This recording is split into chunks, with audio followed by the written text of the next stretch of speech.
and welcome to our channel. Keep liking, don't forget to subscribe and continue to share. Still on Obasa, the embattled impeached Speaker of the Lagos State House of Assembly.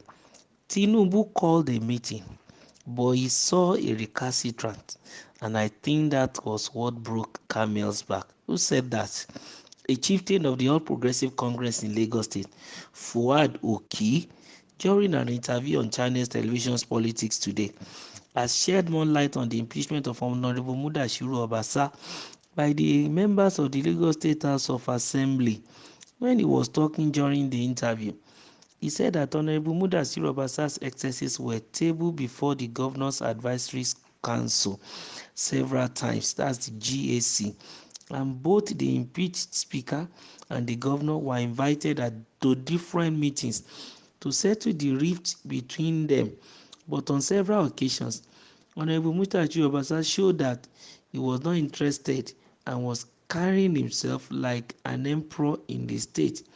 He said, so when the president got home in the wisdom of the leadership of GAC, the president's attention was called, where he tried to make a sense out of the observation raised by the elders of the party. So he called a meeting, but unfortunately, Tinubu saw a recalcitrant, and I think that was what broke the camel's back. Well, there is more to this Obasa impeachment more than meets the eye, and from the look of things, what Mr. Fuad is saying here, of course, is loaded, is coded, and is impregnated. But then he did not tell us the full gist, because telling us that Obasa happened to be recalcitrant and then the president is called into the matter. I think there are a lot of things there. Number one, of course, based on how parties are run in Nigeria today, the president is the leader of the party. That's the APC.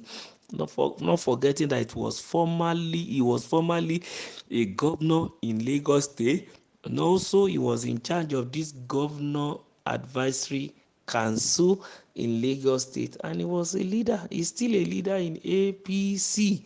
So, and also an indigene of Lagos State.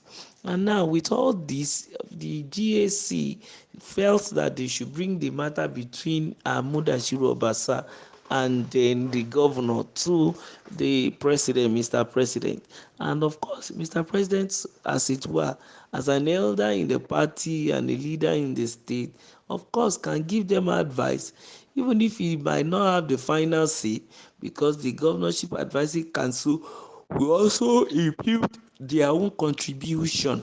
So even if the president wouldn't have his final say, but they want his input. And from the discussion made by Fuad Oki, the GAC has been trying to, interfere and intervene in the matter between the governor and the speaker.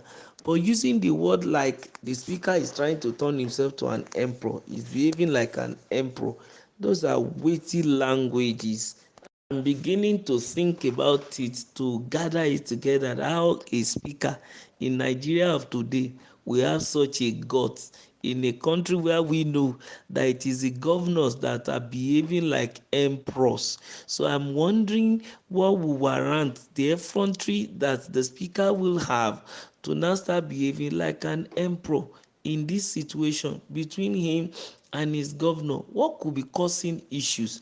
Then there are certain things we really need to look at that are not really open to us as regards Lagos State politics, meaning that even if you are a governor, of course there are bound to be checks and balances. There are people that can checkmate you, but then looking at what our own politics is in this part of the world, it shouldn't be a speaker that will want to checkmate a sitting governor, because our governors behave like emperor. But in the case of Lagos State, of course, there's governorship and advisory council that can come in, and also, of course, the leader of the party too, the Asiwaju of Nigeria, the current president of the Federal Republic, Bola Ahmed Tinubu, of course, is the one that can have a final say on issues like this. So if he has decided, like Mr. Farouk tell us, that Fuad told us that he has called them to come together, and Mudashiru Obasa is showing recalcitrancy,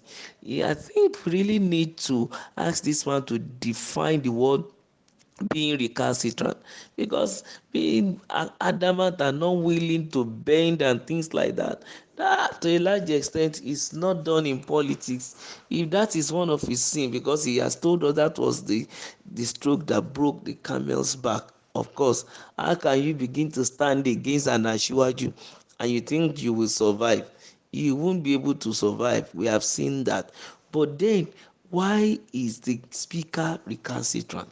Because we are hearing from people now that are pro the governor, but we've not heard from those who are pro the speaker, so that they will come out and tell us exactly what will have formed a situation whereby a speaker and Obasa will be recalcitrant, will be stubborn towards the sitting president, knowing fully well that Asiwaju is not just the leader of their party, not just the former governor of Lagos State, is the incumbent president of the Federal Republic of Nigeria.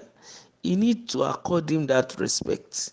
But peradventure, probably there is something that is more than meets the eye that we don't know, that now warranted a go ahead from, of course, his behavior that towards the president to impeach him. We are waiting. We want to look at that. We want to see what could have been the reason. Many reasons are there. Maybe because the governor's son want to, or the president's son want to also, by rumor anyway, contest for the office of the governorship, or also Obasa himself, by rumor anyway, maybe he's also trying to also contest to be governor of Lagos State come 2027. And probably there are many people on ground too, and the way Lagos State is administered is such that it is the governing advisory council that always try to give kudos or a go ahead to who should be the next governor as far as APC is concerned. And peradventure, if Obasa is not in their good book, there may be a hard ground for him. He may not have a soft landing. Maybe that is one of the reasons why he's being recalcitrant. We don't know, but we are still looking at it because this impeachment is still fresh and everybody is trying to read meaning into it, want to know exactly what is the cause, why. You heard from Joe Igbokwe that it was because this man has always been on the neck of the governor. We've also heard that probably from the House of Assembly that he was impeached because of financial improprieties and gross misconduct. Of course, now hearing from Fuad Oki that he became recalcitrant even to the president. We want to know what are the main reasons, and then we will know the next way forward. We believe Lagos State is an advanced state. They know what they are doing, they know their onions, and that state will continue to move forward to the glory of God. Don't forget to like, to share, and to subscribe to this channel.